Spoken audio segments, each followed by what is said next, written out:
আল্লাহ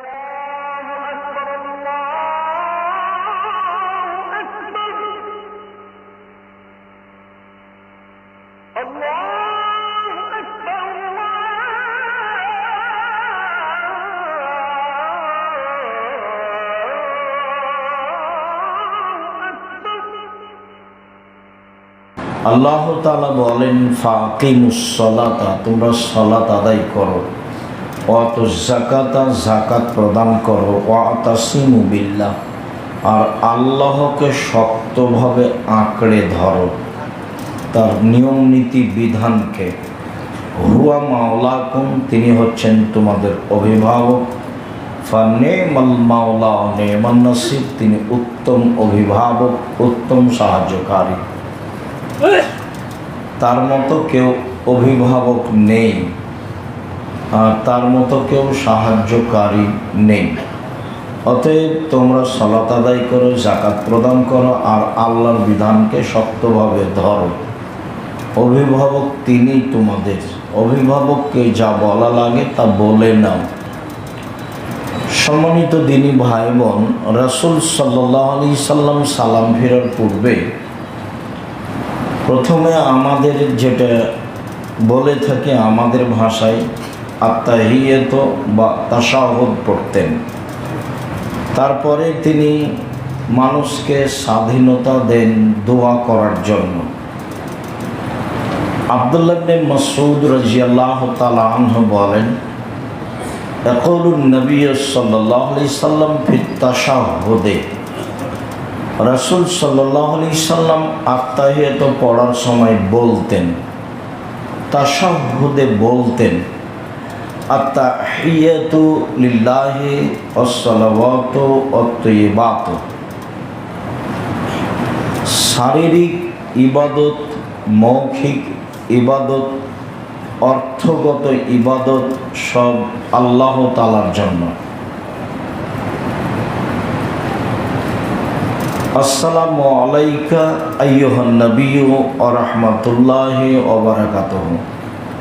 হে নবী, আপনার উপরে শান্তি অবতীর্ণ হোক, আর আপনার উপরে বরকত ও দয়া অবতীর্ণ হোক।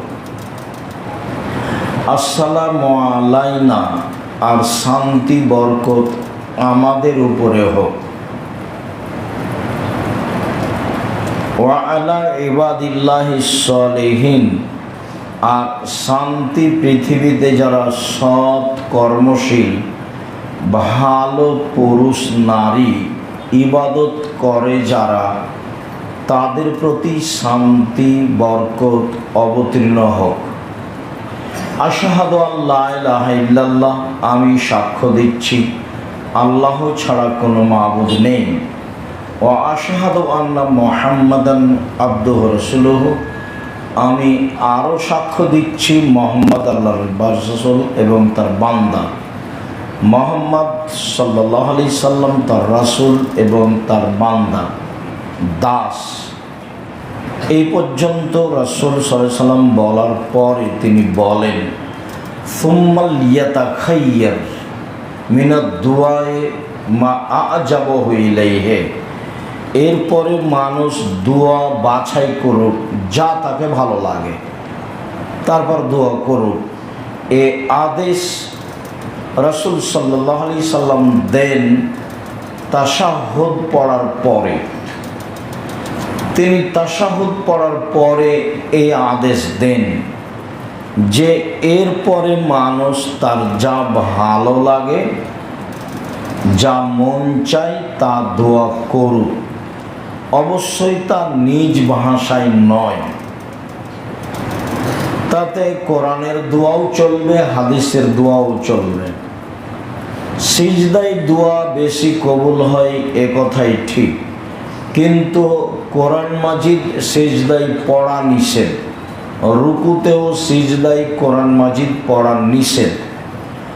আর অত্র বুখারী মুসলিমের হাদিসে এ দোয়ায় প্রমাণিত হয় যে আল্লাহর নবী আত্তাহিয়াত পড়ার পরে, তাশাহুদ পড়ার পরে দোয়া করার জন্য ইচ্ছা মতো অনুমতি দিলেন, যাকে যা ভালো লাগে। তা কোরআনের হতে পারে, তা হাদিসের হতে পারে। জরুরি কথা যে ওমর ইবনুল খাত্তাব রাদিয়াল্লাহু তাআলা আনহু বলেন, রাসূল সাল্লাল্লাহু আলাইহি ওয়াসাল্লাম বলেছেন, আদ-দুআ মুআল্লাকুন বাইনাস সামাই ওয়াল আরজে, মানুষের দোয়া আসমান জমিনের মাঝে ঝুলন্ত থাকে। লা ইয়াউদু ইলাইহি শাইউম মিনাদ দুআ, কোনো দোয়াই আকাশে চলে যায় না, কোনো দোয়াই আকাশে চলে যায় না। সব দোয়াই আকাশ ও জমিনের মাঝে ঝুলন্ত থাকে। হাত্তা তুসাল্লি আলা নবিয়িকা, যতক্ষণ পর্যন্ত আপনি মানুষ আমার উপরে, নবীর উপরে দুরূদ না পড়ে। অত্র হাদিস দ্বারা প্রমাণিত হয় যে রাসূল সাল্লাল্লাহু আলাইহি সাল্লাম তাশাহুদ পড়ার পরে ইচ্ছামতো দোয়া করার অনুমতি দিলেন।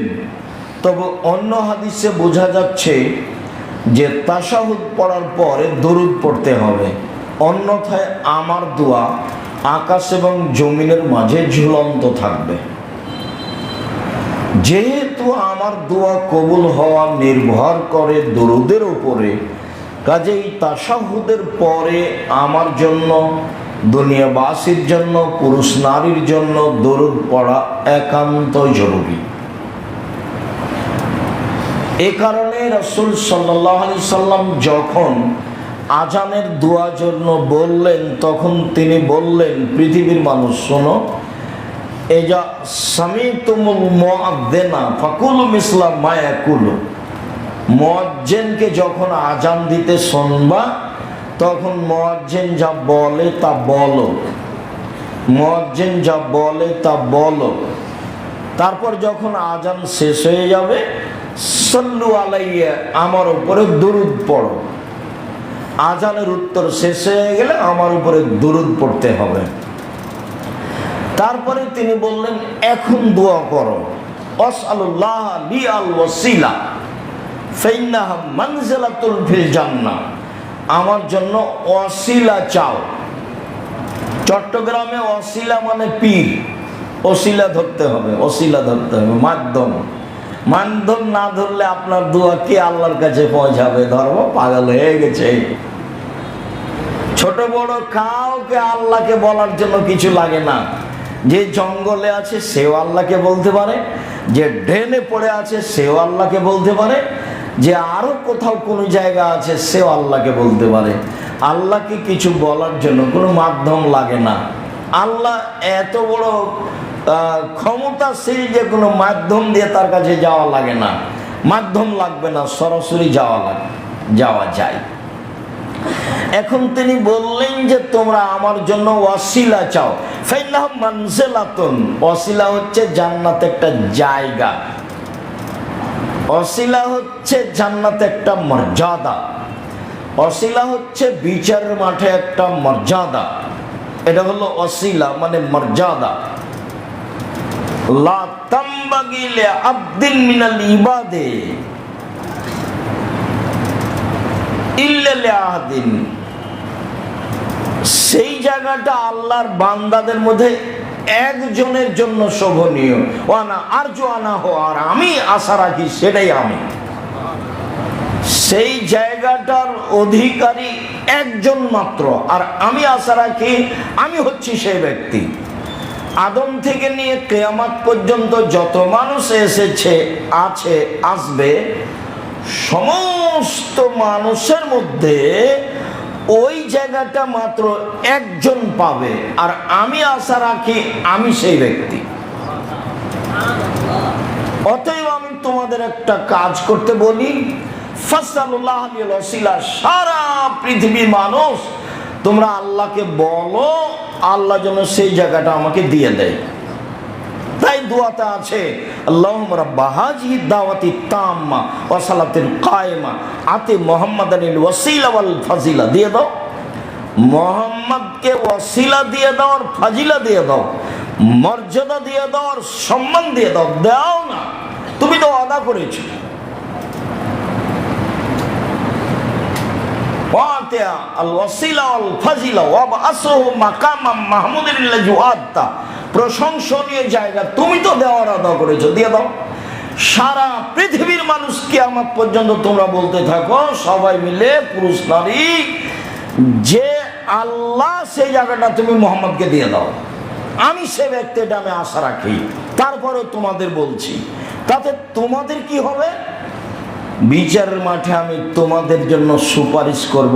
এই কারণে তোমরা যদি আমার জন্য আল্লাহর কাছে এই জায়গাটা চাও, তাহলে আমি একটা শুকরিয়া আদায় করব। শুকরিয়া কি? তোমাদের সবার জন্য আল্লাহকে বলবো যে এদের জান্নাতে দিয়ে দাও। তোমরা একটা করলে আমি কিছু করব না, আমার কোনো শ্রম হবে না, আমি তোমাদের শুকরিয়া আদায় করব এই মর্মে যে তোমাদের জন্য আমার ব্যাপারে আমার জন্য সুপারিশ করা জরুরি হয়ে যাবে। আল্লাহ ওকে জান্নাত দিয়ে দাও, এই জন্য আমি তোমাদেরকে বলছি এটা বলো। অত্র বুখারী মুসলিমের হাদিসে যেটা বলা হচ্ছে যে আল্লাহ মুহাম্মদকে দিয়ে দেন, এই দিয়ে দেন বলার আগের কথাটা হলো দুরূদ। মানে আমি বুঝাতে চাচ্ছি যে দুয়া ঝুলন্ত আছে, আল্লাহর কাছে যাবে না কি না হলে? দুরূদ না হলে। এখানেও এই জন্য হাদিসটা পেশ করে দেখলাম যে আজান শেষ হলে আল্লাহ নবী বললেন যে তোমরা দুরূদ পড়ো, তারপরে সবাই মিলে বলো আল্লাহকে যে ওই জান্নাতের সম্মানিত জায়গাটা, বিচারের মাঠের সম্মানিত মর্যাদাটা আল্লাহ রাসূলকে দিয়ে দেন। আগে দুরূদ পড়ো, তারপরে বলো যে দিয়ে দেন। ওয়াদা করেছো, দিবা না কেন? ওয়াদা তো তুমি করেছো, দাও, তোমার ওয়াদা তুমি বাস্তবায়ন করো। দুরূদ।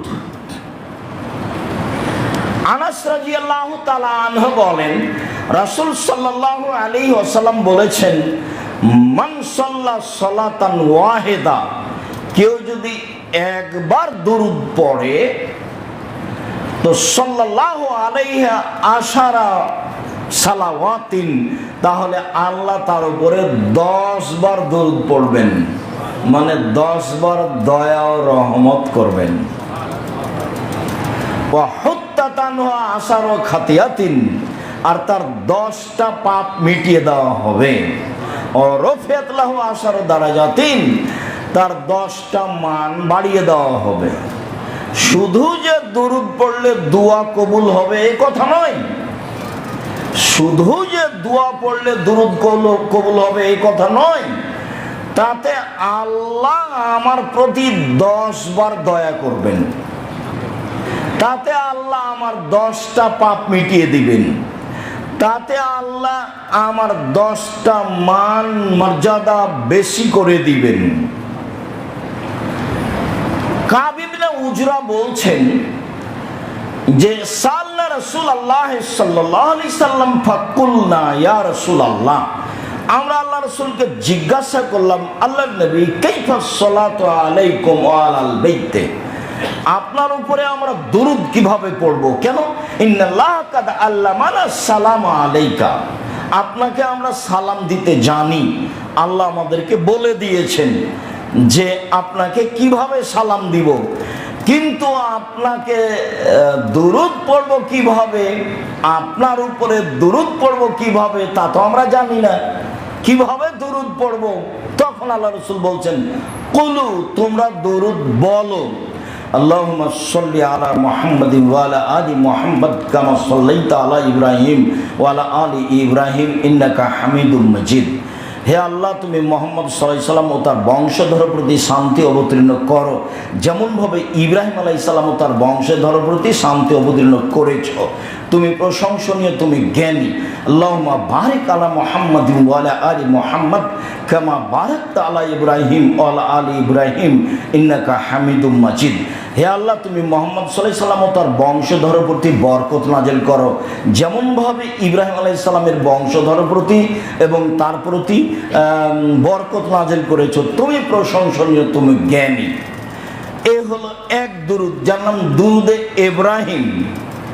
আরেকটা দরুদ সাহাবীগণ সবসময় বলতেন, রাসূল সাল্লাল্লাহু আলাইহি ওয়াসাল্লাম বলেছেন, রাসূল সাল্লাল্লাহু আলাইহি ওয়াসাল্লাম বলেছেন, আল্লাহ নবী বললেন যে কেউ যদি আমার নামটা উচ্চারণ করে আর আমার উপরে দুরূদ না পড়ে তাহলে সে জান্নাতে যেতে পারলো না।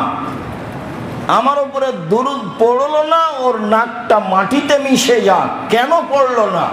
নামটা আসলেই বলবে সাল্লাল্লাহু আলাইহি ওয়াসাল্লাম। আল্লাহ তুমি নবীর উপরে দুরূদ ও সালাম অবতীর্ণ করো, তাকে দয়া করো, তার উপরে নিরাপত্তা অবতীর্ণ করো, তার প্রতি দয়া করো, তার উপরে নিরাপত্তা অবতীর্ণ করো। উল্লেখ্য যে আমাদের দুরূদ কোরআন হাদিস দ্বারা প্রমাণিত নয়, যেটা আমরা বলে থাকি, আল্লাহুম্মা সাল্লি আলা সাইয়্যিদিনা মাওলানা নাবিয়ানা মুহাম্মদ বালাগাল উলা বিকামালিহি কাশাফাদ দুজা বিজামালিহি হাসানাত জামিউ খিসালিহি সাল্লু আলাইহি ওয়া আলিহি। দুরূদে ইব্রাহিম ব্যতীত পৃথিবীর কোনো দুরূদ গ্রহণীয় নয়। আপনাকে এটা ভালোভাবে মনে রাখতে হবে। এমনকি উমর রাদিয়াল্লাহু তাআলা আনহু থেকে যদি কোনো দুরূদ প্রমাণ হয় সেটা বাতিল বলে গণ্য হবে। রাসূল সাল্লাল্লাহু আলাইহি ওয়াসাল্লাম শিখিয়ে দিলেন, তোমরা দুরূদে ইব্রাহিম পড়ো, বলো, এটা আদেশ, এটাই রাসূলের দুরূদ। এক একটা শব্দের 19-20 আছে, কিন্তু আপনি আর আমি যেটা পড়ি, অন্তত চট্টগ্রাম, খাগড়াছড়ি, বন্দরবন এসব ডিস্ট্রিক্টে যা পড়া হয় তা কিয়ামত পর্যন্ত মানুষ কোনোদিন প্রমাণ করতে পারবে না। ফলাফল কি হবে? ফলাফল যা হবে তা ভয়াবহ। কেননা রাসূল সাল্লাল্লাহু আলাইহি ওয়াসাল্লাম বলেছেন, পৃথিবীর মানুষ শুনে রেখো, বাল্লিগু আন্নী ওয়ালা আয়া, আমার একটি কথা জানা থাকলে অন্যকে বলো। পৃথিবীর মানুষ শুনে রেখো, ওয়াহাদ্দিসুন বানি ইসরাঈল হলাজ, বানি ইসরাঈলের কাহিনী বলো, কোনো দোষ নেই। পৃথিবীর মানুষ শুনে রেখো, মান কাযাবা আলাইয়া মুতাআম্মিদান ফালিয়াতাবাওয়া মাকাদাহু মিন নার, কেউ যদি কোনো কথা আমার নামে বলে, সেই কথা যদি আমার না হয়, কেউ যদি কোনো কথা আমার নামে লিখে, সেই কথা যদি আমার না হয়, তাহলে তার থাকার জায়গা জাহান্নাম। হুজুর কত বড় এটা বিবেচনা বিচারের মাঠে হবে না? পাগড়ি কত বড় এ বিবেচনা হবে না? জুব্বাল খাল্লা কত বড় এ বিবেচনা হবে না? দুরূদ যদি রাসূলের না হয় তাহলে ফলাফল জাহান্নাম। এ কথাই রাসূল সাল্লাল্লাহু আলাইহি ওয়াসাল্লাম বলেছেন, হাদিস বুখারী মুসলিম। সম্মানিত দ্বীনী ভাই বোন, যারা এসব অঞ্চলে শিরক বেদাতের সাথে জড়িত, আমরা তাদেরকে জোরালোভাবে বলতে চাই যে আপনার দুরূদ বাতিল করার জন্য আমরা চেষ্টা করিনি, বরং আপনার দুরূদ যেন রাসূলের দুরূদ হয়, এইটা আপনাকে অনুরোধ জানাচ্ছি। একথাই চূড়ান্ত যে দুরূদ যদি রাসূলের না হয় তাহলে ফলাফল জাহান্নাম, এইটা আপনাকে মনে রাখতে হবে। আপনি যেটা বলতে চাচ্ছেন সেটা খুব ভালোভাবে, সূক্ষ্মভাবে একাধিক আলেমের কাছে প্রমাণ সহকারে দলিলাদিল্লাহ দেখে বলেন। আল্লাহ তাআলা বলছেন, ফাসআলু আহলা যিকরি ইন কুনতুম লা তা'লামুন বিল বায়িনাতি ওয়াজ জবর। পৃথিবী মানুষ, তোমরা জানা মানুষের নিকটে জানো প্রমাণ সহকারে। একে তো জিজ্ঞাসা করতে হবে জানা মানুষকে। বক্তৃতার জগৎ এমন একটা জগৎ যেখানে বিদ্যা লাগে না, থুথির জোর যার সেই বক্তা। কাজে এখানে জানা মানুষ বিবেচনা করাও খুব কঠিন। আল্লাহ বলছেন জানা মানুষের নিকটে জানো প্রমাণ সহকারে। জানা মানুষ হলেই যে একটা কথা বলে দিবে সেটাই চলবে, জি না, প্রমাণ লাগবে। চলন্ত নীতি ছিল, তার নাম জাহেলিয়াত। খাওয়া ছিল, পান করা ছিল, চলাফেরা ছিল, স্ত্রী মিলন ছিল, বিবাহ শাদী ছিল, সমাজ ছিল, সব ছিল জাহেলিয়াতে পরিপূর্ণ। সেটাকে বন্ধ করে দিয়ে নতুন নিয়ম নীতি চালু করা হয়েছে, তার নাম ইসলাম। যে স্তরে যাবেন, খাওয়া, চলা ফেরা, শোয়া, ঘুমানো, পেশাব পায়খানা, জুতা স্যান্ডেল, অফিস আদালত, কোর্ট কাছারি, সব জায়গায় ইসলাম চালু হয়েছে নতুন ভাবে। যার কারণে আল্লাহ রাসূল বলছেন, বাদাল ইসলাম গরিবা সায়াউদু কামা বাদা গরিবা। ইসলাম অপরিচিত অবস্থায় ছড়িয়ে পড়েছে, আবার অপরিচিত অবস্থায় বিদায় নেবে। যখন মানুষ ইসলামের কথা মানুষকে বলবে, তখন বলবে ওই সব নিয়ম নীতি পুরাতন, ছাড়ো তো, ওইগুলো কোনোদিন শুনিনি। ইসলামের নিয়ম নীতি মানুষের কাছে নতুন হয়ে যাবে। যখন ছড়িয়ে পড়েছিল তখনও ছিল নতুন, আবার যখন ইসলাম বিদায় নেবে তখন নিয়ম নীতি মানুষের কি হয়ে যাবে, নতুন হয়ে যাবে, এটা ভারী কিছু মনে হবে না, এটা স্বাভাবিক ব্যাপার, ওগুলো বাদ দা, একটা হোলি হলো। সম্মানিত দিনী ভাই বোন, আয়েশা রাদিয়াল্লাহু তাআলা আনহা বলেন, কানান নবী সাল্লাল্লাহু আলাইহি সাল্লাম ইয়াকুলু ওয়া ফি রিওয়ায়াতিন ইয়াল্লিমুনা হাজা দুআ কামা ইয়াল্লিমুনা সূরাতা মিনাল কোরআনে। আল্লাহর নবী আমাদেরকে এই দোয়াটি শিখাতেন যেমন ভাবে কোরআন মাজিদের আয়াত আমাদেরকে শিখাতেন। তাহলে দোয়ার কত গুরুত্ব! আয়েশা রাদিয়াল্লাহু তাআলা আনহা বলেন, আগে তো হলো তাশাহুদ, তারপরে তো হলো দুরুদ, তারপরে আল্লাহুম্মা ইন্নী আউযু বিকা মিন আযাবি জাহান্নাম, হে আল্লাহ তোমার কাছে আমি জাহান্নামের শাস্তি থেকে বাঁচতে চাচ্ছি। ওয়া আউযু বিকা মিন আযাবিল কবর, আমি তোমার কাছে কবরের শাস্তি থেকে বাঁচতে চাচ্ছি।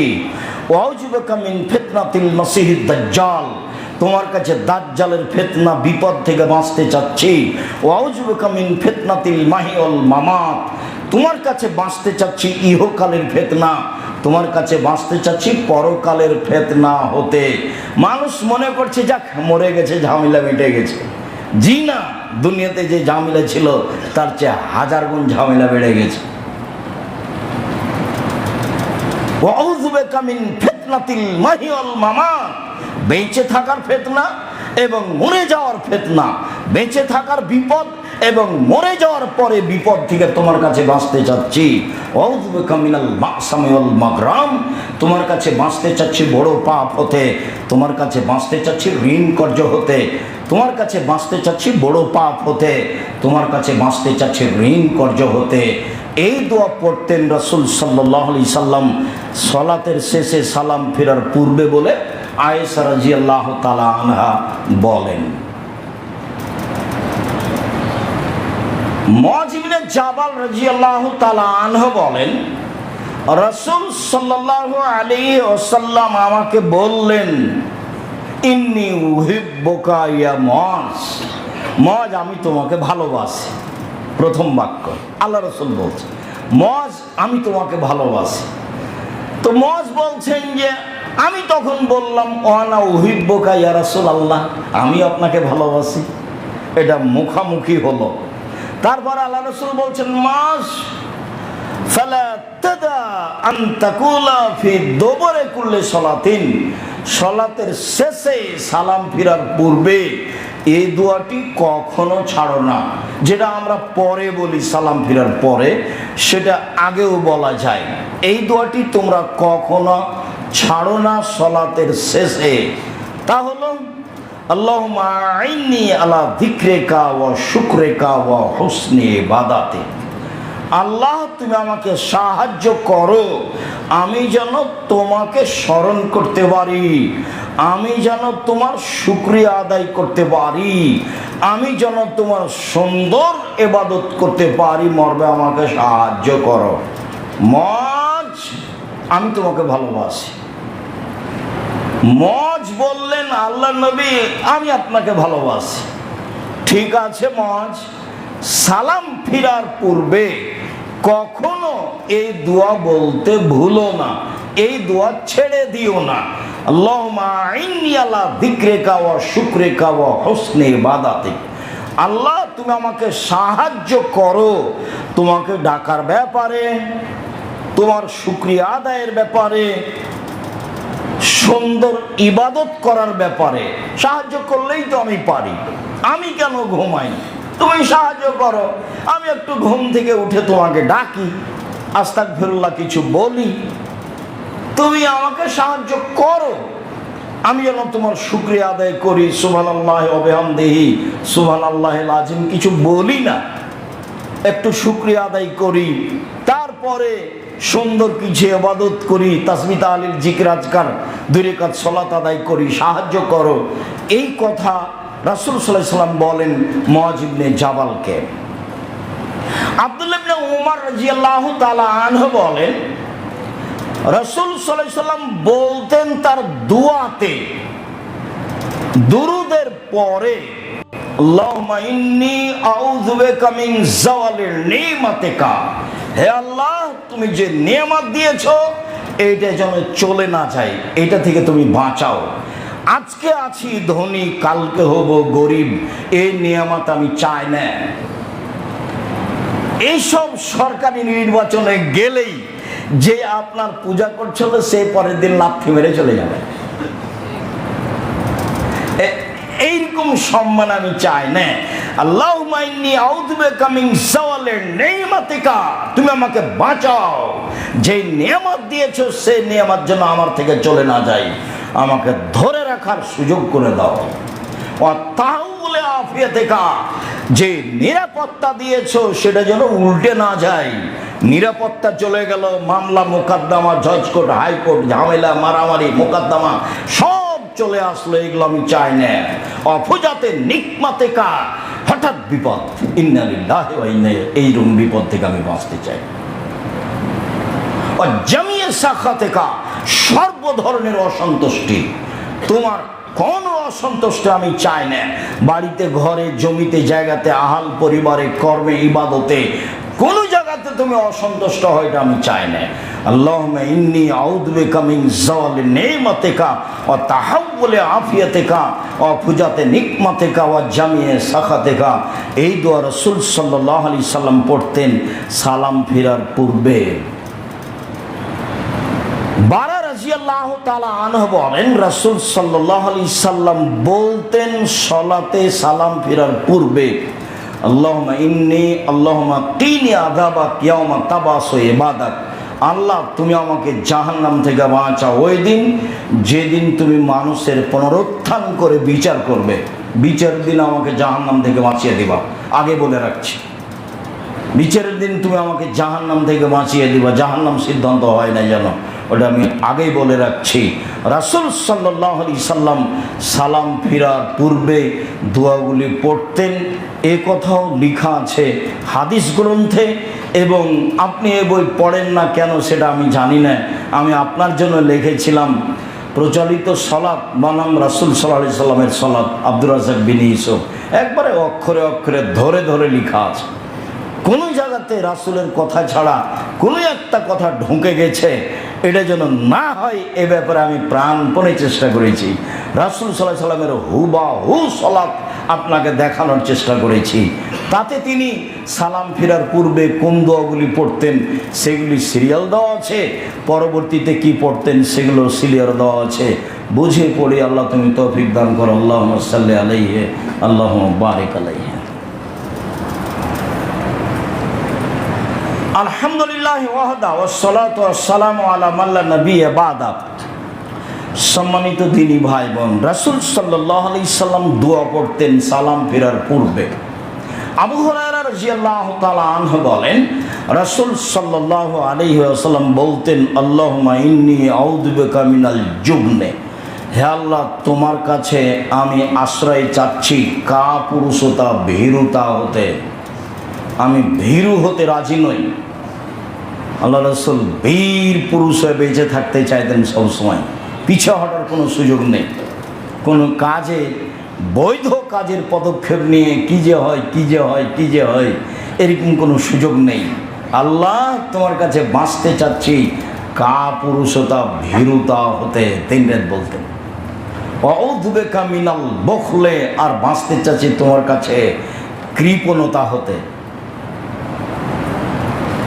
জামিয়া সালাফিয়ার অধীনে বাইতুল জামে মসজিদ,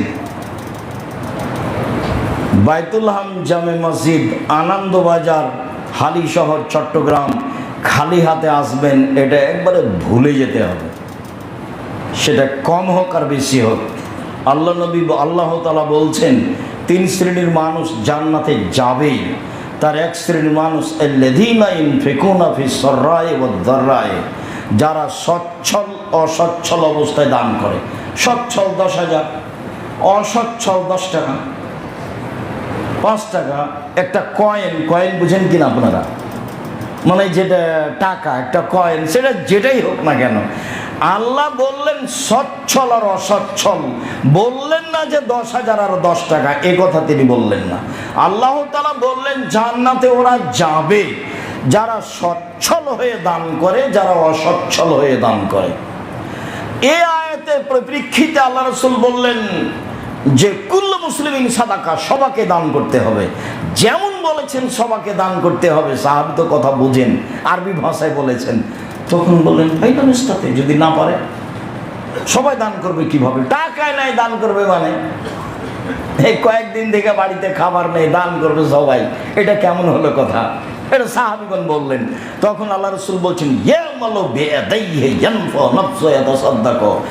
মানুষের বাড়িতে কাজ করে নিজে উপকৃত হবে এবং দান করবে। নেন এবার দিন মজুরকে দান করতে হবে, ভ্যান চালককে দান করতে হবে, রিক্সাওয়ালাকে দান করতে হবে, মানুষের বাড়িতে কাজ করে দান করবে। যখন সাহাবীগণ বললেন না পারলে কি করবে? মানুষের বাড়িতে কাজ করবে, এবারে মুখের উপরে হাতে হাতে। তারপর সাহাবীগণ বললেন এটাও যদি না পারে, তখন আল্লাহ রাসূল বললেন যে তাহলে অসহায় মানুষের সহযোগিতা করবে। একটা ভ্যান আটকে ছিল, রাস্তা দিয়ে যাচ্ছিলেন, ঠেলে দেন, পার হয়ে যাক। তো অসহায় মানুষের সহযোগিতা করা হলো। তখন সাহাবীগণ বলছেন এটাও যদি না পারে, মানে নামতে লাগলেন নিচে। তখন আল্লাহ রাসূল বলছেন যে তাহলে নিজেকে পাপ থেকে ঠেকাবে, এটাই সাদকা, এটাই দান। না এবার তোমাদের সাথে আমি থেকে গেলাম শেষ পর্যন্ত। হাদিস বুখারী মুসলিম। তো রাসূল সাল্লাল্লাহু আলাইহি সাল্লাম নীতিগতভাবে সালাতে সালাম ফিরার পূর্বে বাঁচতে চাইতেন, আল্লাহ তুমি আমাকে কৃপণতা থেকে বাঁচাও। আর একবার বলেছেন 3 শ্রেণীর মানুষ ধ্বংস হবে। তার এক শ্রেণীর মানুষ হচ্ছে সুহুন্নতা, কৃপণতাকে মেনে নেয়। যে কে কৃপণতাকে মানলো, যে কেউ একটু সাহায্য চাইলো কিন্তু মুখটা চুপটি লেগে থেকে গেল, কিছু বললো না, 10 টাকা দিল না, সে হলো কৃপণ।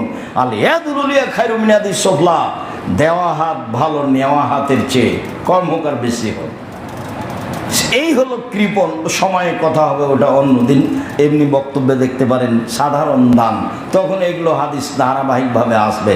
আজকের জন্য আল্লাহ তোমার দরবারে বাঁচতে চাচ্ছি কৃপণতা হতে। তোমার কাছে বাঁচতে চাচ্ছি অথর্ব অচল বয়স হতে, যে বয়সে ছেলে মেয়ে পেশাব পায়খানা নিয়ে যাবে, এই বয়স আমি তোমার কাছে চাইনি। নিজ ক্ষমতার ভিত্তিতে পেশাব পায়খানায় যাব, চলতে পারবো, এরকম পরিবেশে তোমার সন্তুষ্টিতে দুনিয়া থেকে বিদায় নিতে চাই। মানুষের জিম্মে চলে যাব, চলতে পারবো না, পেশাব করতে যেতে পারবো না, পায়খানা করতে যেতে পারবো না, নির্বাহী বিছানায় পড়ে থাকবো, এইরকম বয়স তোমার কাছে চাই না। এই বয়স থেকে তোমার কাছে বাঁচতে চাচ্ছি।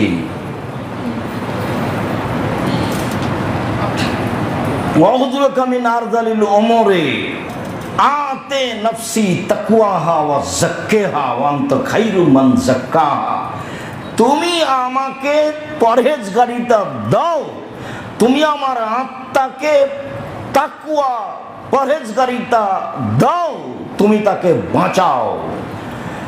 তুমি উত্তম পরহেজগারিতা দাতা, তুমি তো পারো, দাও না। আনতা ওয়ালিউহা মাওলাহা, তুমি হচ্ছে আমার আত্মার অভিভাবক, তুমি আমার আত্মার মালিক। অতএব তুমি আমার আত্মাকে তাকওয়াশীল করো, পরহেজগার করো। কত তোমার কাছে তোবা করলাম, আর কোনোদিন জর্দা খাবো না, কয়দিন পরে দেখি আবার খাচ্ছি। কতদিন তোমাকে বললাম যে আর জীবনে কোনোদিন সিগারেট মুখে দিব না, কয়দিন পরে দেখি আবার। কতবার তোমার কাছে তোবা করলাম যে এই মোবাইলে আর কোনোদিন কথা বলবো না, এই নাম্বার ব্যবহার করব না, কতবার যে বললাম, দেখি বলছি। আল্লাহ আতে নাফসি তাকওয়াহা ওয়া যাক্কাহা ওয়া আনতা খায়রু মান যাক্কাহা, তুমি উত্তম আত্মাকে পবিত্রকারী, তুমি তো আত্মার অভিভাবক। ঠেকাও তুমি, তুমি আত্মার মালিক, আমি মালিক, তুমি মালিক, তুমি ঠেকাও না। আমি করি কেন? আমি তো চাইনি এইটা।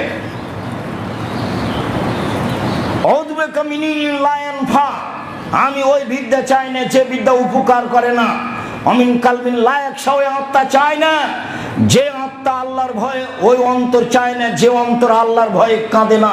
অমিন নাফসিন লা তাসবা, ওই আত্মা আমি চাই না তোমার কাছে। যে আত্মা অল্পতেই খুশি হয় না, খালি বলে আরো, খালি বলে আরো, আরো লাগবে, এরকম আত্মা আমি তোমার কাছে চাই না। অমিন দাওয়াতিন লা ইস্তাজাবু লাহা, ওই দোয়া করতে চায় না যে দোয়া তোমার দরবারে কবুল হয় না। ওই দোয়া করতে চায় না যে দোয়া তোমার দরবারে কবুল হয় না।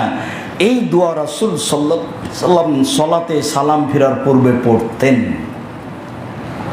আমর ইবনে ইয়াসার রাদিয়াল্লাহু তাআলা আনহু বলেন, রাসূল সাল্লাল্লাহু আলাইহি ওয়াসাল্লাম বলতেন সলাতে, রাসূল সাল্লাল্লাহু আলাইহি ওয়াসাল্লাম বলতেন সলাতে, আল্লাহুম্মা, হে আল্লাহ, বে ইলমিকাল গায়বা, গায়েবের খবর তুমি জানো, ওয়া কুদরাতিকা আলাল খালকে, মাখলুকের উপর ক্ষমতা তুমি রাখো, আহিনি মা আলিমতাল হায়াতা খায়রান লি, আমাকে জীবিত রাখো যতদিন পর্যন্ত আমার জীবিত থাকা কল্যাণকর হবে, অতফানি মা আলিমতাল ওয়াফাতা খায়রান লি, আমাকে ওই সময় মরণ দাও যেই সময় মরণ আমার জন্য ভালো হবে।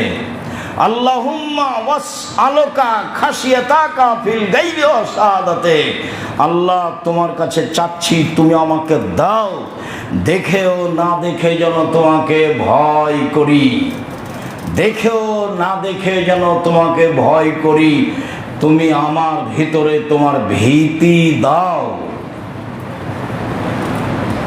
ওয়াসআলুকা কালিমাতাল হাক্কে ফির রিজা ওয়াল গযাবে, সত্য কথা যেন বলতে পারি, পরিস্থিতি অনুকূলে হলেও পরিস্থিতি প্রতিকূলে হলেও, সুলি হোক ফাঁসি হোক, সত্য যেন বলতে পারি, এই তৌফিক দাও। ওয়াসআলুকা আল কাসদা ফিল ফাকরে ওয়াল গিনা, মধ্যম পন্থায় খরচ করার তৌফিক দান করো। জীবিকা নির্বাহ মধ্যম পন্থায় হবে, স্ত্রীর সঙ্গে পরামর্শ করে সংসার পরিচালনা করতে হবে। বড় থেকে বড় ব্যবসায়ী হলেও স্ত্রীর সাথে পরামর্শ করে ব্যবসা বাণিজ্যে থাকতে হবে। দোকানপাটের জিনিস কিনতে হবে প্রয়োজনীয়ভাবে। 1 কেজি বেগুন আছে, আবার 1 কেজি নিয়ে চলে আসলেন, তো ওটা তো পচে যাবে, এটি কি মধ্যম বন্ধা হলো? মাছ আছে বাড়িতে, আরো মাছ নিয়ে আসলেন, তো ওটা ফেলে দিবে, ও তো ব্যবহার করতে পারবে না। মধ্যম পন্থায় খরচ করা তোমার কাছে চাচ্ছি, এটা তুমি করে দাও। মান লা তানফাদ, এমন নিয়ামত দাও যেটা শেষ হবে না, আজ আছে কাল নেই, এরকম নিয়ামত অনুগ্রহ তোমার কাছে আমি চাই না। অকররাতা আইনিন লা তানকাতেও, চোখের শীতলতা দাও, শান্তি নিরাপত্তা দাও যেটা কখনো বিচ্ছিন্ন হবে না। ওয়াসালুকা রেজান বাদাল কাজায়ে, ফায়সালা যদি ভুল, ফায়সালা যদি আমার বিপক্ষে হয়েও থাকে, তাহলে এখন বলছি তুমি সন্তুষ্টি দাও। দাও, তুমি তো বললে ফেরত দাও, দোয়া করলে তো তুমি তাকদির পরিবর্তন করে দাও। তাহলে যদি আমার ব্যাপারে কোনো ফায়সালা উল্টা হয়ে থাকে, সেটা তুমি ঠিক করে দাও। ওয়াসআলুকা, তোমার কাছে চাচ্ছি, বারদাল আইসে বাদাল মৌতে, মরণের পরে সুন্দর জীবিকা নির্বাহ।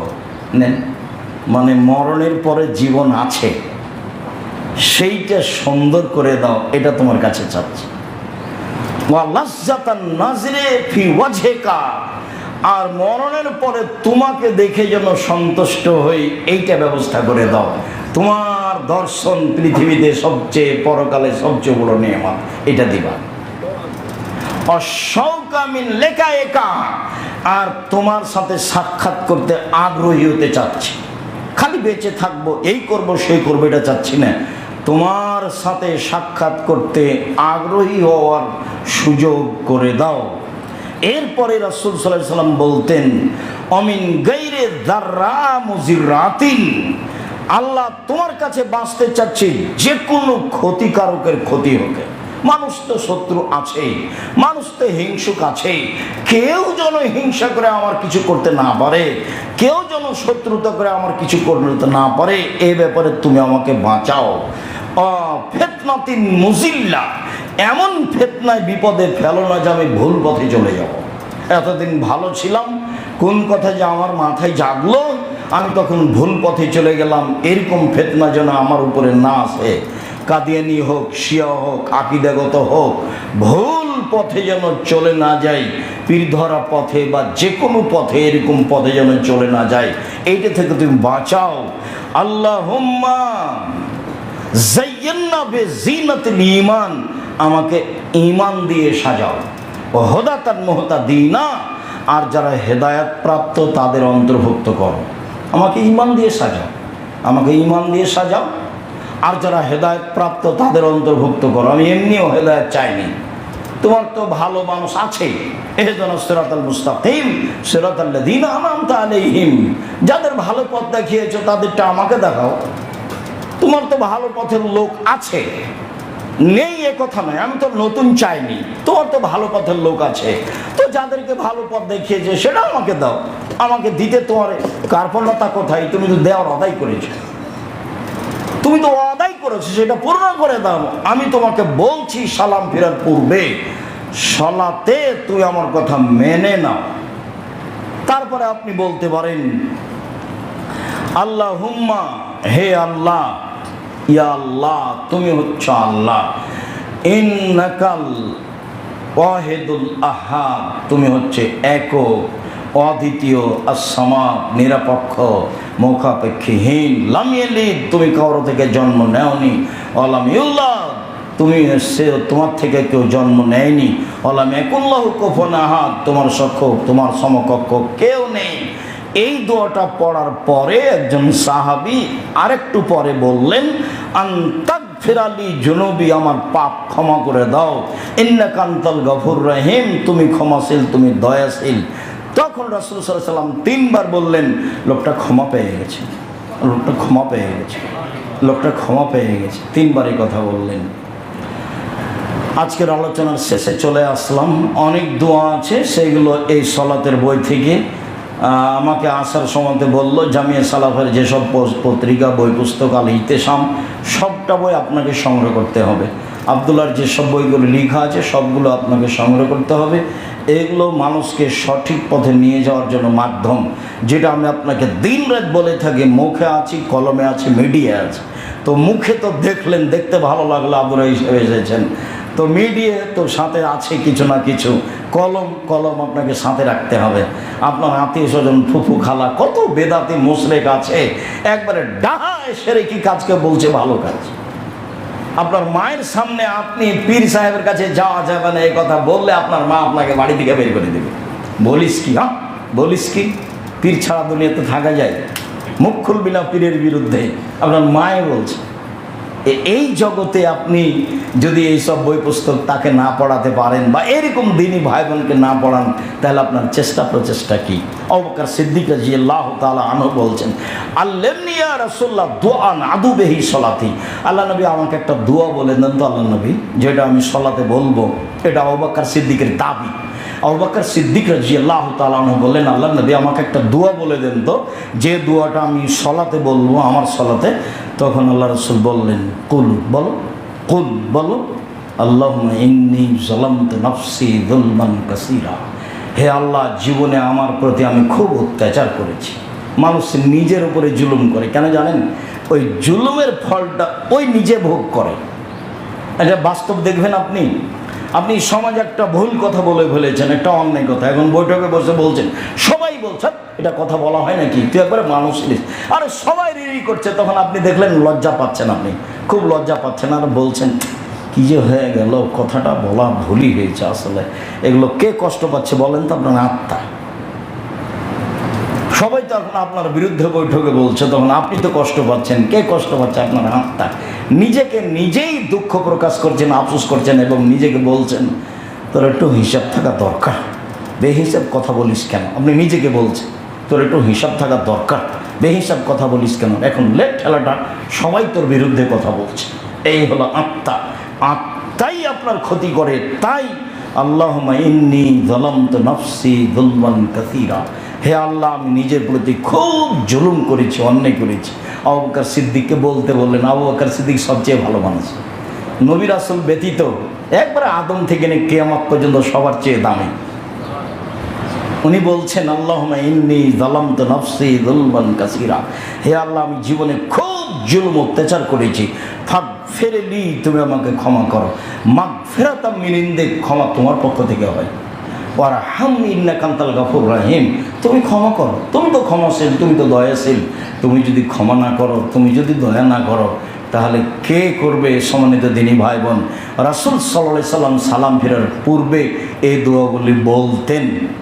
রাসূল সাল্লাল্লাহু আলাইহি সাল্লামের সালাত বনাম প্রচলিত সালাত বই খুলে দেখে নেন যে সালাম ফিরার পূর্বে রাসূল যা বলতেন সিরিয়াল দেওয়া আছে, আর আজকে যা বলা হলো তা আপনি নিজে শুনলেন এবং মিডিয়ার মাধ্যমে অবগত হবেন। সম্মানিত দিনী ভাই বোন, আলোচনার শেষে এসে বলছি কয়েকটি জরুরি কথা। তার প্রথম জরুরি কথা হচ্ছে এই যে বাইতুল হাম জামে মসজিদ, জামিয়া সালাফিয়া, আনন্দবাজার, হালিশহর, চট্টগ্রাম, যখনই আসবেন তখন খালি হাতে আসা হবে না, এইটা আপনি মনে রাখবেন। এটা আমার আন্তরিকভাবে জোরালো অনুরোধ।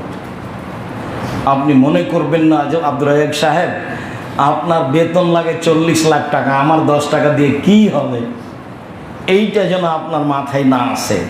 কেন? রাসূল সাল্লাল্লাহু আলাইহি সাল্লাম খুব দুর্দিনে বলেছিলেন, যেদিন পথও যাওয়া যাবে না, টাকাও নাই, গাড়ি ঘোড়াও নাই, সেদিন বলছেন আল্লাহ যে 800 কিলোমিটার পথ যেতে হবে, 800, 600, 700, 800 কিলোমিটার পথ যেতে হবে, এখনই যেতে হবে আল্লাহ বলছেন। জিবরাইল এসে বললেন, তখন ইনি বললেন যে তোমরা কে কিছু পারো দাও, এটাই খোলা মাঠে তার ডাক ছিল। তখন একবারে প্রথমে বললেন, বলার সাথে সাথে উমর বললেন অর্ধেক দিলাম। সেদিন উনি বলছেন আমি মনে মনে ভেবেছি আজ আমি আবু বকর সিদ্দিককে পরাজয় করে দিলাম। আবু বকর তুমি বলে আপনাকে আর আল্লাহকে বাড়িতে রেখে যা আছে সবই দিলাম। তখন উমর বললেন আজ যখন পারিনি, জীবনে কোনোদিন আবু বকর সিদ্দিক অন্তত নেকি করে পারবো না। তা আবু বকর সিদ্দিকের কি টাকা হতে পারে, এই ভ্যান ভাড়াও হবে না। তারপর রাসূল বললেন উসমান, তো উসমান রাদিয়াল্লাহু আনহু বললেন যত লোক যাবে সমস্ত লোকের অর্ধেকের যাতায়াত খরচ, খাওয়া খরচ আমি দেব।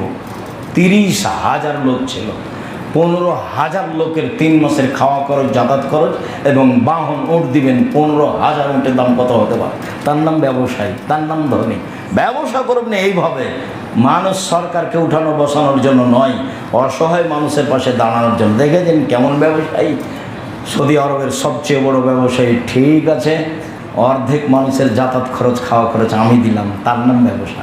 এইখানে যেটা আপনাকে বলতে চাইলাম, তো আবু বকর সিদ্দিকের কয় টাকা হতে পারে? ভ্যান ভাড়া হবে না, কিন্তু ও দিয়ে আর উসমানের টাকাটা শেষ হবে না, খালি বরকত, খালি বরকত। এই জন্য আপনাকে আমি বলি যে আপনি 10 টাকা, 50 টাকা, 10,000 টাকা, 5,000 টাকা জামিয়া সালামের জন্য কখনো বলবেন না। আর দ্বিতীয় জরুরি কথা যেটা, সেটা হচ্ছে এই যে আমরা নেবরাস ইন্টারন্যাশনাল স্কুলের কথা যেটা বলেছি, যেটার ভর্তি চলছে, সেটা চলছে। দেশ বিদেশের ভাই বোন যারা যেখানে আছেন তারা সেই নাম্বারে যোগাযোগ করে ভর্তি করেন। আর আরও সবাই আমাকে পরামর্শ দিচ্ছিল জামিয়া সালাফে চালু করতে একটু দেরি করা হোক, তা আমি পরামর্শ খুব একটা গ্রহণ করলাম না। আমি পাল্টা পরামর্শ দিতে চাইলাম যে না, বলেছি অতএব এই পথে থাকা হোক।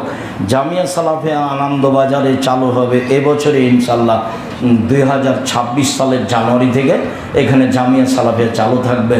5 জন 10 জন ছেলে হলেও আবাসিক চালু থাকবে। আবাসিক চালুর জন্য কিভাবে পয়সাপাতি নেওয়া যেতে পারে সেটা এখানে পরামর্শ থাকবে। রূপগঞ্জ জামিয়া সালাফে নেওয়া হয় 4,500 টাকা, থাকা খাওয়া বেতন সব মিলে 4,500, আর ভর্তি নেওয়া হয় 7,500, আর রাজশাহীতে নেওয়া হয় 3,500, আর ভর্তি নেওয়া হয় 5,000। রূপগঞ্জে দিনাজপুরে নেওয়া হয় ভর্তি 5,000, আর খাওয়া খরচ নেওয়া হয় 3,636। চিটাগাংকে সব হিসাব করে কালকে আপনাদের জানাবে যে একটা ছেলের থাকা খাওয়া খরচ চলার মতো খাওয়ার রুটিন রাজশাহী থেকে ঢাকা থেকে নিয়ে আসা হবে, সে অনুপাতে এখানে খাওয়ার রুটিন থাকবে। তাতে কত খরচ লাগে তা অল্প খরচে হবে। বোর্ডিং চালু হবে ইনশাআল্লাহ। 10 জন ছেলে দিয়ে হলেও 5 জন ছেলে দিয়ে হলেও আমরা কথা থেকে ফিরে আসবো না। জামিয়া সালাফিয়া আনন্দবাজার হালিশহর চট্টগ্রাম, আপাতত Nebras school, international Nebras school আপনার শান্তিবাগ হালিশহর চট্টগ্রাম, এইভাবে সিদ্ধান্ত নেওয়া হলো। সময়ের গতিতে বাকি আমার যারা দিনী ভাইয়েরা এখানে থাকছেন তারা আপনাদের সাথে পরামর্শ করবেন। শেষ কথা, সব দাবি উপরে পেশ করতে হবে। উপরে দাবি পেশ না করে দুনিয়াতে কিছু করতে চায়েন না। আমি চেষ্টা করি সব দাবি উপরে পেশ করে নিচে মানুষের কাছে পেশ করা, কেননা উপরে গন্ডগোল হয়ে গেলে আপনি দুনিয়া লেগে আপনি তাকে ঠিক করতে পারবেন না। আর উপরে যদি ঠিক থাকে তাহলে আপনার কাজ ধীরে ধীরে ধীরে ধীরে সহজ হবে, শত্রু থাকলো ইনশাআল্লাহ। আমি তার বাস্তব দেখেছি, দেখতে পাচ্ছি। সম্মানিত দিনী ভাই বোন, অবশ্যই সালাম ফেরার পরে, সালাম ফেরার পূর্বে কিভাবে আল্লাহ রসুল দোয়া পড়তেন তা বলতে অভ্যাসী হবেন ইনশাআল্লাহ। যারা মিডিয়ায় আছেন থাকবেন সময়ের গতিতে, সকল দিনী ভাই বোনকে আমি বিষয়টি জেনে আমল করার জন্য অনুরোধ জানাচ্ছি। জামিয়া সালাফের বিষয়টি যেভাবে পেশ করা হলো, নেবরাস ইন্টারন্যাশনাল স্কুল সম্পর্কে যা বলা হলো, আপনারা সেইভাবে ছেলে মেয়ে নিয়ে আগাবেন। দেশে বিদেশে যারা আছেন সকল দিনী ভাই বোনকে বিষয়টি ভেবে ছেলে মেয়েকে ভালো শিক্ষার জন্য আগ্রহী হবেন। অবশ্যই ছেলে মেয়ে মানুষ করবেন জাতির কল্যাণের জন্য। বড় ডাক্তার হবে, টাকা ইনকাম করবে এ কথা নয়, না হলেও মিথ্যা খালি প্রিসক্রিপশন লিখবে, যে কোম্পানি টাকা দিয়েছে তারই ওষুধ লিখবে, জীবনটা ষোলো আনায় মিছা হবে, যেটা বহুবার শুনেছেন। বড় ইঞ্জিনিয়ার করবেন, খালি খালি টাকা চুরি করবে, কোটিপতি হবে। এইগুলো হিসাব মাথা থেকে নামিয়ে দিয়ে ছেলে মেয়ে মানুষ করবেন জাতির কল্যাণের জন্য, জাতিকে পরকালমুখী করবে। এই জন্য এই বৃহত্তর চট্টগ্রাম সারা বাংলাদেশকে, মানুষকে, পুরুষ নারীকে শিরক মুক্ত করব যে কোনো মূল্যে। এই জন্য ছেলে মানুষ করছি। এই পদক্ষেপ নিয়ে দুদিন বাঁচেন, ছেলে মেয়ে মানুষ করার চেষ্টা করেন। আল্লাহ আপনাকে সহযোগিতা করার জন্য প্রস্তুত রয়েছেন। আপনি যেমন চাইবেন তেমন দিবেন, এই কথা রাসূল সাল্লাল্লাহু আলাইহি ওয়াসাল্লাম বলেছেন, এই কথা আল্লাহ তাআলা বলেছেন। আল্লাহ, আমরা মানুষ, আমাদের ভুল ত্রুটি থাকতে পারে, তুমি আমাদের মাফ করো। জুমার খুতবার শেষে বলছি, তোমাকে বিশ্বাস করি, তুমি এক, অদ্বিতীয়, তোমার কোনো শরীক নেই, তুমি আজিজ, পরাক্রমশালী, তুমি সব কিছু করতে পারো। এইটা আমরা এমনভাবে তোমাকে বিশ্বাস করি, দিনকে যেমন দিন বলি, রাত বলি না, রাতকে যেমন রাত বলি, দিন বলি না, এইটাকে যেমন বিশ্বাস করি ঠিক তোমাকে তেমনি বিশ্বাস করি। তুমি পরাক্রমশালী, তোমার কোনো শরীক নাই, সর্বক্ষমতার অধিকারী তুমি। তোমার দরবারে আমরা সাধারণ মানুষ, তোমার ক্ষমতার নিকটে আমরা সাধারণ মানুষ, আমাদের দাবিটুকু পেশ করলাম, তুমি আমাদের দাবি কবুল করো। আমাদের যারা মারা গেছে তুমি তাদের কবরের শাস্তি মাফ করো। আমরা যারা অসুস্থ তুমি তাদের আরোগ্য দান করো। আমরা যারা বেঁচে আছি তুমি তাদেরকে তোমার রাসূলের পদ্ধতি অনুযায়ী চলার তৌফিক দান করো। তোমার দরবারে এই জোরালো দাবি, দাওয়া, দোয়া রেখে আজকের জুমার খুতবা এখানে শেষ করলাম।